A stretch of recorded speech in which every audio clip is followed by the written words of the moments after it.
Bismillahirrahmanirrahim. Assalamualaikum warahmatullahi wabarakatuh. Saya atas nama Ahlul Agil Akram, NIM 20.023.61201075 dari kelas B Manajemen.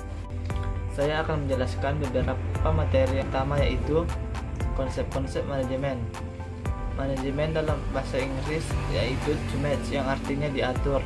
Maka menurut istilah, manajemen adalah ilmu dan seni dalam perencanaan, pengorganisasian, pengarahan, pemotivasian, dan pengendalian terhadap orang dan mekanisme kerja untuk mencapai tujuan tertentu. Menurut Dr. Randus Haji Melayu Hasibuan, manajemen adalah ilmu seni mengatur proses pemanfaatan sumber daya manusia dan sumber daya lainnya secara efektif dan efisien untuk mencapai tujuan tertentu. Manajemen dikatakan sebagai ilmu karena pada umumnya para manajer efektif menggunakan pendekatan ilmiah dalam pembuatan keputusan. Manajemen dikatakan pula sebagai seni karena dalam berbagai aspek seperti perencanaan, kepemimpinan, komunikasi, dan segala sesuatu yang menyangkut unsur manusia.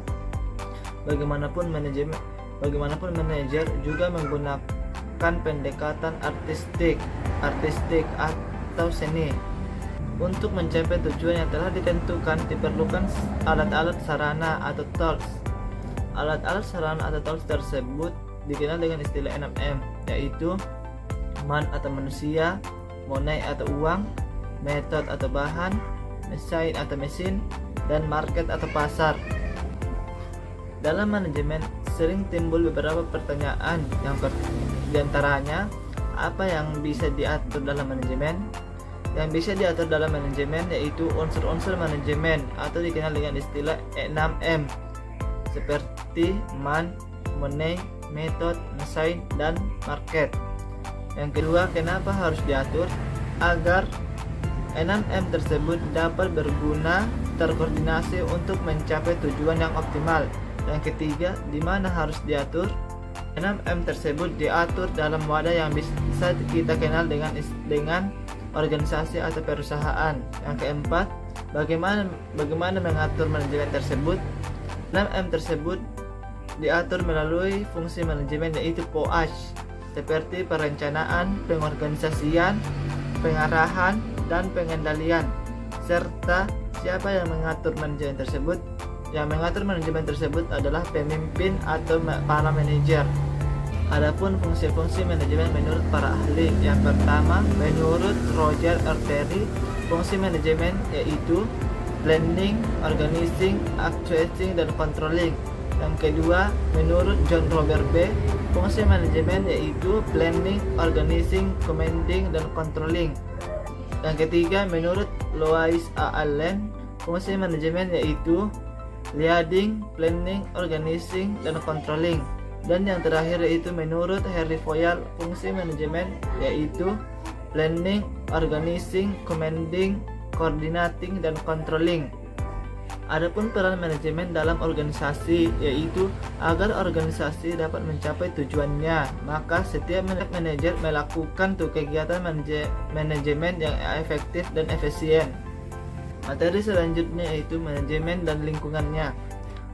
Dalam manajemen, jenis lingkungan ada 3. Pertama, lingkungan eksternal, yaitu lembaga atau kekuatan luar yang berada di luar organisasi tertentu yang berpotensi mempengaruhi kinerja organisasi itu. Yang kedua, lingkungan internal. Lingkungan internal adalah berbagai hal atau berbagai pihak yang terkait langsung dengan kegiatan sehari-hari organisasi dan berpengaruh terhadap setiap program kebijakan hingga denyutnya di organisasi. Dan yang terakhir yaitu lingkungan khusus, yaitu lingkungan mikro karena mencakup ketentuan yang mempunyai dampak langsung dan segera pada keputusan dan tindakan manajer. Adapun elemen-elemen yang ada dalam manajemen. Yang pertama, elemen aksi langsung. Elemen aksi langsung diantaranya pelanggan, pesaing, pemasok, dan kelompok-kelompok penekan.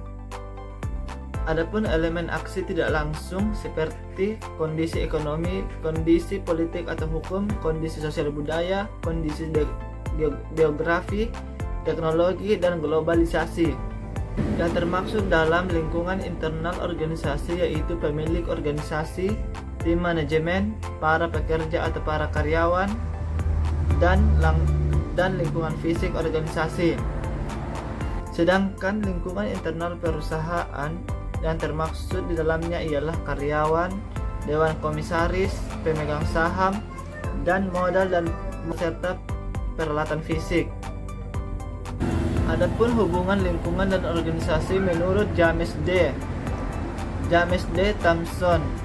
Dalam model ini hubungan lingkungan dan organisasi dibagi dua dimensi, yaitu 1. Tingkat perubahan akan sejauh mana stabilitas sesuatu lingkungan yang diatur dalam skala perubahan tingkat, stabil, dan perusahaan dinamis.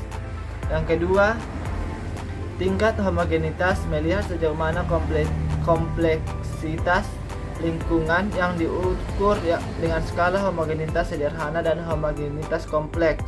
Materi selanjutnya yaitu evolusi teori manajemen. Manajemen telah berkembang sejak zaman kuno. Hal ini bisa dibuktikan dengan berbagai karya yang dihasilkan oleh orang-orang masa lalu seperti tembok besar Cina dan piramida di Mesir. Pada tahun 1911 dikenal dengan tahun lahirnya manajemen modern karena saat itu Frederick Winslow Taylor 1956 sampai 1915 menerbitkan buku yang berjudul Principles of Scientific Management. Taylor dikenal dengan manajemen ilmiah dalam upaya meningkatkan produktivitas. Taylor dikenal juga sebagai bapak manajemen ilmiah. Adapun beberapa filsafat Taylor memiliki 4 prinsip, yaitu yang pertama, adanya ilmu pengetahuan yang menggantikan cara kerja yang asal-asalan. Yang kedua, pekerjaan diseleksi secara ilmiah dan mendapatkan pekerjaan yang cocok untuk suatu pekerjaan. Yang ketiga, adanya pendidikan dan pengembangan ilmiah dari dalam para pekerja. Dan yang terakhir yaitu kerjasama yang baik antara manajer dan karyawan atau pekerja. Adapun pertanyaan yang muncul yaitu mengapa Adam Smith dianggap mempengaruhi perkembangan ilmu manajemen? Karena buku yang diterbitkan dijadikan doktrin para ahli ekonomi yang berjudul The World of Nations, di mana mengemukakan keunggulan ekonomi yang akan diperoleh suatu organisasi dari pembagian kerja yang merinci pekerjaan di dalam tugas-tugas yang lebih detail. Adapun revolusi industri yang muncul pada abad 18 di Inggris dan bergerak ke Amerika pada akhir Perang Saudara mampu merubah sistem produksi yang awalnya dibuat di rumah-rumah menjadi dibangun di pabrik-pabrik. Pabrik-pabrik tersebut membutuhkan manajer yang bertugas meramaikan permintaan, pemerkiraan, persediaan, menugaskan orang-orang karena organisasi berkembang semakin besar. Adapun pendekatan dalam teori manajemen, yang pertama pendekatan administrasi. Pendekatan administrasi adalah pendekatan dengan menggunakan teknik administrasi yang terdiri atas forecasting, planning, organizing yang disebut the machine of management. Sedangkan commanding, coordinating, communicating, dan controlling disebut dengan dynamo of management. Adapun tokoh-tokoh yang berpengaruh yaitu Harry Foyal, Liddell Urwick, dan Max Weber. Pendekatan yang kedua yaitu pendekatan kuantitatif. Pendekatan kuantitatif yaitu penggunaan sejumlah teknik kuantitatif seperti statistik, model optimal, model informasi, dan simulasi komputer. Yang terakhir yaitu pendekatan perilaku. Pendekatan perilaku sering dinamakan pendekatan hubungan manusia dan membahas aspek perilaku manusia dalam organisasi. Adapun teori manajemen kontemporer, di mana teori ini terdapat dua pendekatan, yaitu pendekatan sistem.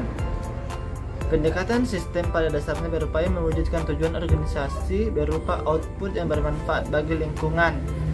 dengan melakukan proses transformasi dari faktor-faktor input yang diperoleh dari lingkungan. Dan yang kedua yaitu pendekatan kontingensi. Kata lain dari kontingensi adalah pendekatan situasional yang berkembang sekitar tahun 1960-an. Materi selanjutnya yaitu planning atau perencanaan. Perencanaan adalah proses penentuan tujuan dan pedoman pelaksanaan dengan memilih yang terbaik dari alternatif yang ada. Adapun pengertian perencanaan menurut beberapa para ahli yaitu menurut Harlow Cons DKK, perencanaan adalah fungsi seorang manajer yang berhubungan dengan memilih tujuan, kebijaksanaan, prosedur, dan program dari alternatif yang ada. Menurut Carl L. Duff, perencanaan adalah tindakan untuk menunjukkan tujuan organisasi dan apa yang dibutuhkan untuk mencapainya. Menurut pendapat para ahli tersebut, kita dapat menyimpulkan bahwa apapun macam dan bentuknya segala sesuatu yang dinyatakan itu, asal saja menggambarkan keinginan yang hendak dicapai, maka dapat diartikan sebagai rencana. Proses perencanaan yaitu perencanaan dimulai dari perumusan tujuan, pengumpulan data, kemudian data-data tersebut dianalisis, membuat alternatif dan konsep yang diimplementasikan dan akan menghasilkan tujuan baru. Perumusan tujuan dapat dicapai apabila ada kecakupan data, presentasi, dan kejelasan yang terukur atau spesifik, meliputi aspek atau substansi, ruang atau lokasi, dan sumber daya. Adapun jenis-jenis rencana yang pertama, objektif atau tujuan, kebijaksanaan atau polisi, prosedur, rule, program, budget, metode, dan strategi. Dalam perencanaan ada beberapa pertanyaan pokok yaitu 5W tambah 1H. Yaitu yang pertama what atau apa, yaitu apa yang akan dicapai, tindakan apa yang harus dikerjakan untuk mencapai sasaran, dan prasarana apa yang diperlukan untuk menjelaskan dan rinciannya. Yang kedua why atau mengapa. Mengapa ini menjadi sarana, mengapa ia harus dilakukan, mengapa ia dikerjakan, dan mengapa tujuan itu harus dicapai. Yang ketiga where atau di mana akan dilakukan atau tempat, di mana tempat setiap kegiatan harus dikerjakan dengan tersedianya semua fasilitas yang diperlukan. Yang keempat when atau kapan, yaitu kapan rencana dikerjakan, penentuan waktunya dimulai rencana, penentuan waktu dimulainya pekerjaan, baik untuk tiap-tiap ataupun seluruh pekerjaan. Yang kelima who atau siapa, yaitu siapa yang melakukannya, jadi pemilihan dan penetapannya karyawan, menetapkan persyaratan dan jumlah karyawan yang akan dilakukan pekerjaan, luasnya wewenang dari masing-masing pekerjaan. Dan yang terakhir yaitu how atau bagaimana, yaitu bagaimana mengerjakannya, perlu diberikan penjelasan mengenai teknik-teknik pengerjaannya. Materi selanjutnya yaitu organizing atau organisasi. Organisasi merupakan pembagian kerja. Organisasi merupakan fungsi manajemen dan merupakan suatu proses yang dinamis. Proses yang dinamis yaitu cara sejumlah orang bekerja sama untuk mencapai suatu tujuan tertentu, dapat berubah dan berkembang. Akan tetapi harus diakui juga bahwa dalam perusahaan, organisasi merupakan alat atau wadah yang statis. Adapun beberapa pengertian organisasi menurut para ahli. Yang pertama, menurut Malayu, organisasi merupakan suatu sistem perserikatan formal, berstruktur, koordinasi, dan sekelompok orang yang bekerja sama dalam suatu organisasi, tentunya bekerja sama untuk mencapai suatu tujuan. Kedua, menurut Jens, organisasi merupakan setiap bentuk perserikatan manusia untuk mencapai tujuan bersama. Yang ketiga, menurut Bernard, Organisasi adalah suatu sistem kerjasama yang terkoordinasi secara sadar yang dilakukan dua orang atau lebih. Adapun fungsi pengorganisasian manajer meliputi penentuan penggolongan kegiatan tersebut dalam suatu bagian yang dipimpin oleh seorang manajer, serta melemparkan wewenang kepada orang-orang yang diberi tugas tadi. Ada beberapa aspek penting yang dapat ditarik dari pengertian organisasi tersebut. Yang pertama, adanya tujuan tertentu yang ingin dicapai, adanya sistem kerjasama yang berstruktur dan sekelompok orang, adanya pembagian kerja dan hubungan kerja antar sesama karyawan, adanya pembagian kerja dan hubungan kerja antar sesama karyawan, adanya penetapan dan pengelompokan kerja dan terintegrasi, adanya keterkaitan formal dan tata tertib yang harus ditaati. Unsur-unsur organisasi, yang pertama human factor atau faktor manusia, yang kedua tempat kedudukan, tujuan, pekerjaan, struktur, teknologi, dan lingkungan. Adapun pertanyaan yang muncul yaitu mengapa organisasi itu sangat penting dalam manajemen? Karena organisasi adalah syarat utama adanya manajemen. Organisasi merupakan wadah dan alat pelaksanaan proses manajemen dalam mencapai tujuan. Organisasi adalah tempat kerjasama formal dan sekelompok orang dalam melakukan tugas-tugas. Organisasi mempunyai tujuan yang ingin dicapai. Menurut F. Agrasikunas, hubungan dalam organisasi ada beberapa. Yang pertama, hubungan tunggal langsung, yaitu hubungan antara atasan langsung dengan seorang bawahan. Yang kedua, hubungan kelompok langsung, yaitu hubungan langsung antara atasan dengan beberapa karyawan. Dan yang terakhir yaitu hubungan silang, adalah hubungan antara bawahan dengan bawahan atau karyawan yang diseleksi oleh atasan. Sedangkan menurut Hasibuan ada dua, yaitu hubungan vertikal yang terdiri atas hubungan konkret dan abstrak. Konkret adalah hubungan individu atasan dan bawahan, sedangkan abstrak adalah hubungan antara bawahan satu dengan bagian yang lainnya yang terintegrasi seperti bagian tukang gunting dan jahit. Yang kedua, hubungan horizontal, terdiri dari hubungan konkret dan abstrak. Konkret adalah hubungan individu karyawan, sedangkan abstrak adalah hubungan kerja antara bagian dengan bagian lainnya yang terkoordinasi. Adapun proses pengorganisasian, yang pertama, tujuan manajer harus mengetahui tujuan organisasi yang ingin dicapai, yaitu apa profit motif atau service motif. Yang kedua, penentuan kegiatan-kegiatan, artinya manajemen harus mengetahui, merumuskan, dan mengspesifikkan kegiatan-kegiatan yang diperlukan untuk mencapai tujuan organisasi dan menyusun daftar kegiatan-kegiatan yang akan dilakukan atau dilaksanakan. Yang ketiga, pengelompokan kegiatan-kegiatan, artinya manajer harus mengelompokkan kegiatan-kegiatan pekerja ke dalam beberapa kelompok atas dasar tujuan yang sama. Yang keempat, pendelegasian wewenang, artinya manajer harus menetapkan besarnya wewenang yang akan didelegasikan kepada setiap departemen. Yang kelima, rentang kendali, artinya manajemen harus menetapkan jumlah karyawan pada setiap departemen atau bagian. Yang keenam, perincian perorangan, artinya manajer harus menetapkan dengan jelas tugas-tugas setiap individu karyawan supaya tumpang tindih tugas terhindarkan. Yang ketujuh, tipe organisasi, artinya manajer harus menetapkan tipe organisasi apa yang akan dipakai, apakah line organization, line of staff organization, ataukah function organization.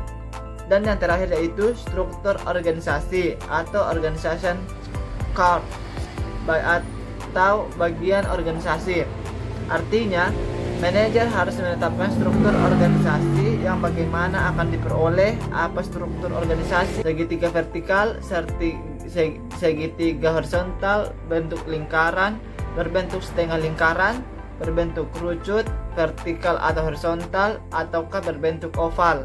Adapun bentuk-bentuk organisasi, yang pertama organisasi garis dan staf, organisasi fungsional, dan organisasi komite. Dan materi yang terakhir yaitu staffing atau pengisian jabatan. Pengisian jabatan atau staffing adalah salah satu kegiatan untuk memperoleh karyawan yang efektif yang akan mengisi jabatan-jabatan kosong di organisasi dalam suatu organisasi tertentu. Tujuannya yaitu agar semua jabatan yang ada di dalam organisasi tersebut ada pejabat yang menduduki, di mana pejabat tersebut akan melaksanakan tugas-tugas sesuai dengan jabatan yang telah diberikan.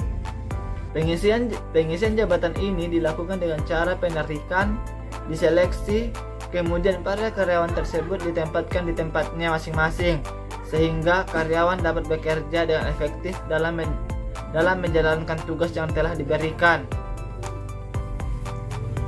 Asas pengisian jabatan ini adalah penempatan orang-orang yang tepat pada tempat yang tepat dan penempatan orang-orang yang tepat pada pekerja yang tepat. Agar asas ini dapat diterapkan dengan baik, pengisian jabatan ini atau staffing berpedoman kepada apa dan siapa. Apa harus berpedoman pada job description atau uraian tugas-tugas dan tanggung jawab yang akan dilaksanakan pada jabatan tersebut. Dan siapa harus berpedoman pada job specification. Adapun beberapa pokok masalah dalam pengisian jabatan ini, yang pertama pengadaan. Pengadaan adalah proses penarikan, seleksi, penempatan, orientasi, dan induksi untuk mendapatkan karyawan, baik kualitas maupun kuantitasnya sesuai dengan kebutuhan perusahaan. Yang kedua, penarikan. Penarikan adalah kegiatan mencari dan memengaruhi tenaga kerja agar mau melamar lowongan pekerjaan yang masih kosong di perusahaan. Yang ketiga, seleksi. Seleksi adalah suatu kegiatan pemilihan dan penentuan pelamar yang telah diterima atau yang telah ditolak untuk menjadi karyawan perusahaan itu. Dasar seleksi adalah job specification dari perusahaan bersangkutan. Yang keempat, penempatan. Penempatan adalah kegiatan untuk menempatkan orang-orang yang telah lulus seleksi pada jabatan-jabatan tertentu sesuai dengan uraian pekerjaan dan klasifikasi pekerjaannya. Penempatan ini sangat penting karena aktivitas perusahaan baru dapat dilakukan jika semua jabatan ada pejabatnya. Dan yang terakhir yaitu pemberhentian. Pemberhentian adalah putusnya hubungan kerja seorang karyawan dengan suatu pekerjaan. Pemberhentian atau PHK ini disebabkan oleh keinginan perusahaan, keinginan karyawan, kontrak kerja habis, peraturan perburuan pensiun, dan atau meninggal dunia. Itulah penjelasan materi yang saya bawakan. Apabila ada kesalahan mohon dimaafkan. Wabillahi taufiq wal hidayah. Wassalamualaikum warahmatullahi wabarakatuh.